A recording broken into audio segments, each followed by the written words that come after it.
Assalamualaikum warahmatullahi wabarakatuh. Perkenalkan, nama saya Rahmadani Safitri. Saya berasal dari B3 Farmasi. Saya akan menjelaskan tentang pertemuan pertama. Mari kita mulai saja. Sintesis senyawa lid baru didesain obat berbantu komputer, CAAD. Kimia kombinatorial terbagi menjadi dua: identifikasi dan karakterisasi target makromolekul, kemudian HTS of lead untuk penentuan potensi. Kemudian karakterisasi fisika, kimia, dan biofarmaseutika menjadi tiga bagian, yaitu kelarutan, lipofilisitas, absorpsi umum. Absorpsi umum terbagi menjadi dua, yaitu uji praklinik dan uji klinik. Uji praklinik terbagi menjadi tiga: farmakokinetik, toksikokinetik, farmakodinamik. Sedangkan uji klinik terbagi menjadi fase 1, 2, 3, dan 4. Penemuan obat dibagi menjadi dua: identifikasi target, identifikasi kandidat senyawa baru. Kemudian masuk pada uji praklinis atau preformulasi yang dibagi menjadi 5. Yang pertama adalah toksikologi mengenai efek-efek bahan kimia yang merugikan bagi organisme. Kemudian farmakologi dalam hewan 2-3 spesies termasuk 1 hewan pengerat dan 1 bukan hewan pengerat.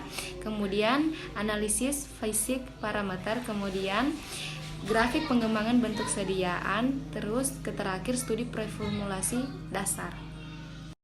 Kemudian masuk pada investigasi penggunaan terhadap obat baru dengan FDA atau BPOM. Diikuti yaitu hasil uji preklinis, struktur kimia, efek samping pada hewan, rencana persiapan manufaktur, terus detail studi klinis yang disetujui oleh Institutional Review Board atau IRB, kemudian animal reports to FDA. Masuk pada studi klinik yang terdiri dari fase 1, 2, dan 3. Fase 1 meliputi 20 hingga 100 sukarelawan sehat, 6 bulan hingga 1 tahun, menentukan kisaran dosis yang aman, farmakokinetik, durasi efek. Kemudian fase kedua meliputi 100 sampai 500 sukarelawan dengan penyakit internal, 6 bulan hingga 1 tahun, kontrol plasebo, membangun kemanjuran pengobatan, menentukan kekuatan dosis dan jadwal dosis optimal, perhatikan efek sampingnya. Kemudian masuk dalam fase ketiga, yaitu 1000 sampai 5000 relawan, 1 tahun hingga 4 tahun, pengobatan acak atau ganda, pemantauan ketat untuk kemanjuran dan efek sampingnya. Masuk dalam formulation atau bentuk sediaan, yaitu bentuk sediaan padat, bentuk sediaan cair, bentuk sediaan semi padat, teknologi pengobatan obat khusus. Metode sintesis dibagi menjadi 4. Yang pertama emulsifikasi, ekstruksi, pelestarian, polimerisasi.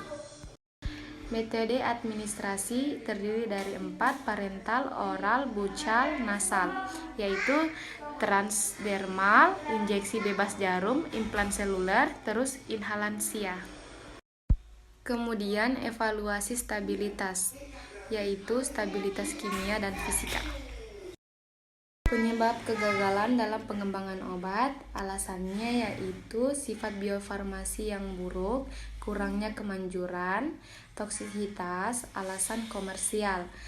Harus ada upaya kolaborasi di berbagai bidang, seperti screening senyawa obat, pengujian farmakologi dan toksikologi, kemudian pengembangan formulasi produk. Kemudian tantangan, yaitu pendeknya waktu paru biologis, buruknya permeabilitas membran, masalah toksisitas terkait dosis pemberian, polimorfisme genetik. Kemudian masuk pada sifat fisika kimia yang penting dalam API selection. Yang pertama adalah kelarutan, yang kedua adalah hidrofilisitas dan lipofilisitas, yang ketiga adalah bentuk garam dan polimorf, keempat adalah stabilitas, yang kelima adalah properti partikel dan bubuk, yang keenam adalah ionisasi dan pKa.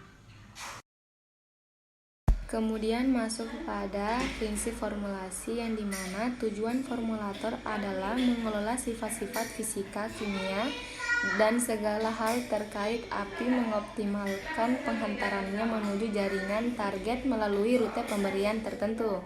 Hal demikian juga harus kompatibel dengan pengembangan skala produksi. Ekspesien dapat ditambahkan misalnya untuk solubilis, stabilis, modify dissolution rate, improve ease of administration, enable manufacturing, control release rate, inhibit precipitation.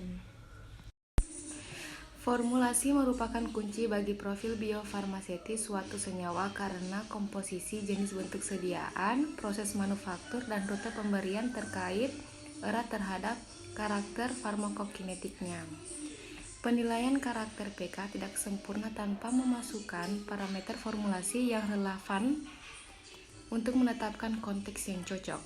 Sifat-sifat kimia fisik, kelarutan, hidrofilisitas atau lipopolisitas, ionisasi dan pKa, bentuk garam dan polimorfisme, sulfat atau hidrat, stabilitas, sifat partikel dan serbuk akan menjadi nasib obat di dalam tubuh dan karakteristik farmakokinetiknya.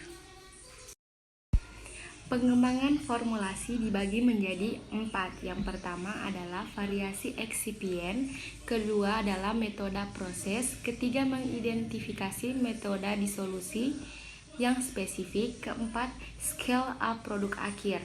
Perubahan kualitatif dan kuantitatif dalam suatu formulasi menjadi profil pelepasan obat dan performa in vivo. Yang terakhir, upaya kolaborasi antara ahli farmasi fisika, ahli farmasetika, ahli farmakologi menjadi systematic science-based approach terus-menerus menjadi important tool, yaitu in vitro, in vivo correlation. Terima kasih sudah menyaksikan saya menjelaskan presentasi. Assalamualaikum warahmatullahi wabarakatuh.